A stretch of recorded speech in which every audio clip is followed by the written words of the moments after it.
You're watching FemVids, and today we're looking at a cross-section of sexual orientation and gender identity and the environment. We're talking diversity. May saw not only the celebration of the International Day Against Homophobia and Transphobia, but also the International Day of Biodiversity. So let's go over them in kind of an order of appearance, shall we say. Idaho, the International Day Against Homophobia and Transphobia. This year it prioritized, or at least tried to promote, freedom of expression. Family Pacific, for one, celebrated with a simulcast, which is a community radio broadcast at the same time as live television interviews, and so on. The simulcast was held with not only rural women leaders who feature more prominently on FemTalk 89 FM, but also members of the Western Division's LGBTIQ community. It was an opportunity for seemingly two very different groups of individuals talking about very similar issues.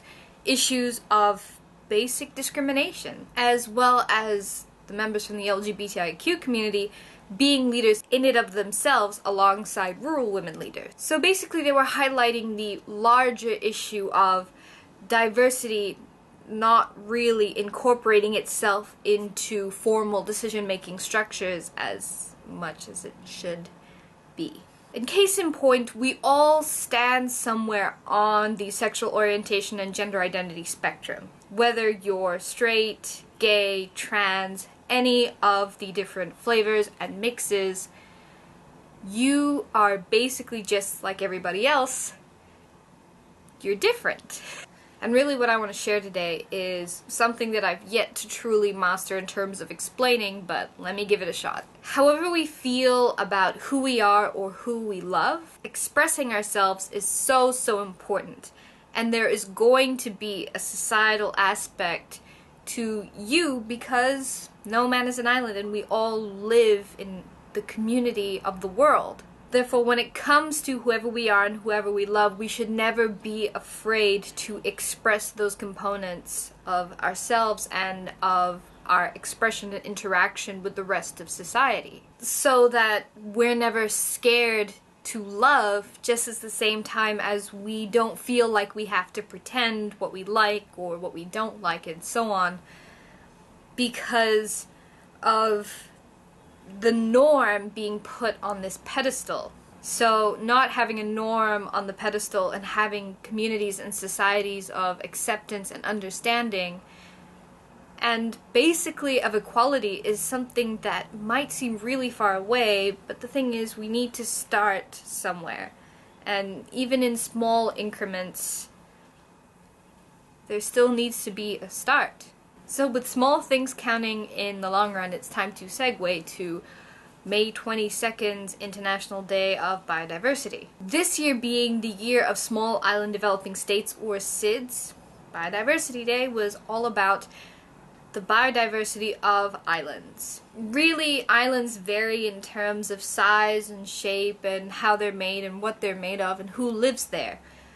But there's kind of a similarity of vulnerability with a lot of island states. And while I'm no environmentalist expert, I have done quite a bit of work talking to people specifically interested in the environmental area of activism. And really a lot of what it boils down to is bridging tradition with academia to an extent. Understanding the world around us in an objective way and knowing how an ecosystem really balances itself out. So acknowledging these two very key, traditional with new knowledge, it's important to work towards building communities that are resilient to climate change and balanced and that really need to recover from a lot of the things that have happened because of colonization, because of a lot of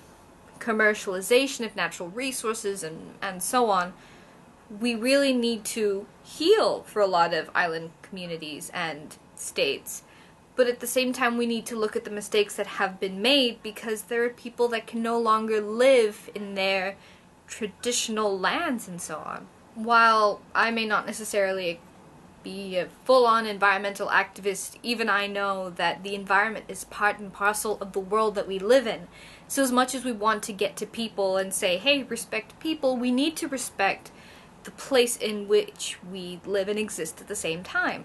So biodiversity is really treasuring the ecosystems and knowing how things work together to ensure that there's balance.